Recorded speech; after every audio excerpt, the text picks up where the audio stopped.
welcome to another weekly update. I hope you're doing well. So this is Build Week. This is the week of Microsoft Build. It starts later today. I'm recording this at the start of the UK day, which means that Build doesn't kick off for another 15 hours or something. No, that can't be right. I don't know, 6 hours maybe? Anyway, whatever. It's later on today. And so we won't really talk about it here. But I do want to give you a interesting blog post, which is useful if you're watching Build online, if you're not there in person. I figure if you are there in person, you're probably not watching this right now. You've got way too many other things to worry about. But if you're watching remotely, have a look at this blog post by Jim Harrer. It's a good roundup of like just all the places you can go, all the things you can do to lean into really enjoying Build, remotely. So obviously we've got the schedule builder and customizing your schedule and all that stuff, working out what to prioritize and what to do on demand. And then some links to things like labs as well and demo theaters. So not all of the labs and not all of the hands-on things will be available online, but some of them are. So you can kind of use these links to sort of follow those and also stay connected. Follow the conversation. It's got the social tags and stuff as well. That's quite a nice way of being part of Build in a way, is to lean into some of the social media stuff. Pick your favorite social media channel, and then just use the official hashtags as a way of just kind of keeping up with what's going on, especially if you're watching sessions live, like the popular sessions, the big ones, the keynote sessions, and the keynotes at the start of every day. If you want to join in with those conversations, that's quite a nice thing to do as well. And you can use the social tags to help you do that. All right, so that's Build. Obviously, I'm sure I will talk more about Build as the week goes on. Just so you know, I'm kind of curious about what Build will be this year. It's obviously a developer conference. We've had lots of announcements for developer tooling that really have come out. Between Ignite and Build, they came out at Ignite timeframe. They've come out through Christmas and through the first half of this year as well. They haven't really waited for the big marquee events like this. So I'm curious what this build will be.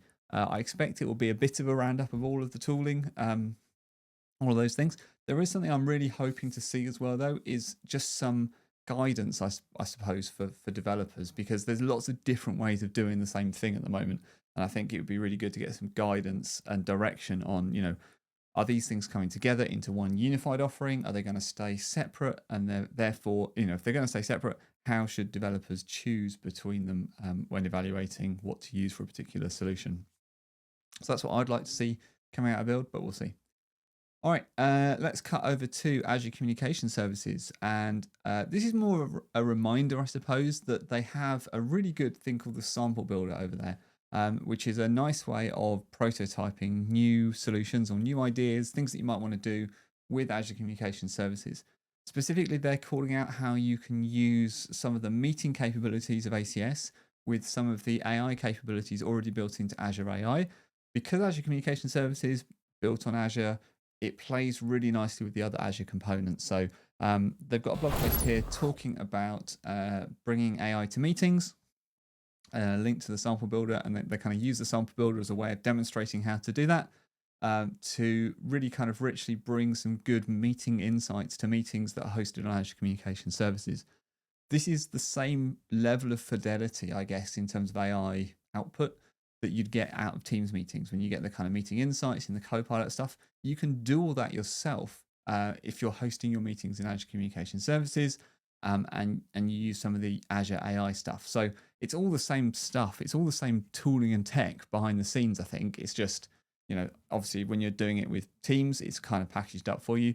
Whereas the Azure offering is much more developer focused. It's much more a toolkit of capabilities that you can tie together as you wish. It gives you a lot more flexibility, but it's a little bit more work. So, check this out. It's a really good sample. It's got all the things in it, real-time transcription, AI generated call summaries, the whole works. So really worth looking into if you are looking to host meetings that are not Microsoft Teams meetings. You've got a requirement to host them somewhere securely, but they don't have to be Teams meetings. You can host them on Azure. It gives you a lot of flexibility. There's some work to do there in setting all that stuff up and managing it. You'd be surprised how much you have to think about if you step outside of, let's say, using Microsoft Teams as your meeting host, which is why Teams is so popular as a meeting host. Even like, so there is that kind of architectural decision to make. Do you stay in the Teams ecosystem and use their extensibility tools to get to what you want, or do you break away from that and build essentially your own meeting platform using Azure Communication Services? Gives you a lot more flexibility, but it's a lot more work. So depending on your use case, the answer, I guess, as always, is it depends. All right. All right, so let's look at some changes or some enhancements, I suppose, to the reporting of things that come from Microsoft Teams apps. And so there's some changes to the developer portal to give you more data, I suppose, on your app usage for Microsoft Teams apps. So I think some of this stuff was here already. It's being announced as new, but I think some of it was here already. But I think there's more fidelity now in what's here. So yes, you can look at monthly users. You can look at daily active users. You can split your analytics by platform, by operating system, by regional area. Do it by time period, do it by OS, do it by retention state, new users, returning users, lapsed users, what they call resurrected users, which sounds a bit spooky, but it's anyone who is coming back after 30 days, I think. And then the intensity of usage, so you can do things like DAU, MAU figures really easily, which is nice.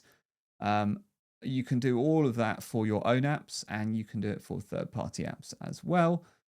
So bunch of information here, ton of cool new reports that you can look at. Like I say, I think some of this was here already, but there's definitely new metrics in here that weren't in here before. So this is definitely worth looking at if you have any apps that you need to track the usage of. All right, I've got 3 minutes left for a rant. So this is a new endpoint it's in Graph, and it's for the Meeting Insights API. And the idea is it's an API endpoint that you can use to get at the meeting insights. So the insights for a meeting, as the meeting after the meeting's happened, you get that kind of meeting insight information generated by Copilot. There's now an API endpoint to go and get that. Doesn't this sound great? I hear you say. Yes, it does sound great. I think this is a really good idea. I've got some problems with it though. The data here is really good. The output, the meeting notes, the action items, the mention events. This is really, really good. It's good fidelity. They give some use cases for why this would be useful. Things like you could have a backend service listen for meeting end events to go and extract it and put it somewhere. You could use a bot or a background job to query the API. You can create a digital assistant. Yes, these are really good ideas. However, the meeting API, you can't even see. I'll share my screen. I'm ranting away and you can't even see my screen. I'm sorry. Right. Look, here, these were the use cases I was just going through. This is the thing I want to call your attention to. Only works with delegated permissions. No application permission support at this time. I don't see how you can achieve any of these use cases with delegated permissions. All of these require application permissions. I love the fact that this API endpoint exists. I'm frustrated by the fact they seem to have done half a job on it. They've gone for delegated permissions. I know why they've done it. It's because you need to have a Copilot license. So the user calling the API needs to have a Copilot license. Figuring that out for application endpoints, I get, is hard. But without having application permissions for this, you can't do all these things. This is of really limited usage if it's going to be constrained to delegated permissions. So I hope this gets fixed soon. I'm pleased that there's a new API endpoint out there in Graph for getting meeting API insights. I question its usefulness right now. I would like to see application permission support added, because that really would unlock some of the use cases that they specifically mentioned as that this API would be useful for. So kind of that's my ask, that's my rant. I'm going to probably write it up in a blog post once I've calmed down a bit. But I just didn't have time before today's update, so you get it first. I'd love to know your thoughts as well. Let me know if I'm way out of line with my ranting. That would be good to know as well. Apart from that, have a great week, whatever it is you're doing. Enjoy build, and I'll speak to you next time.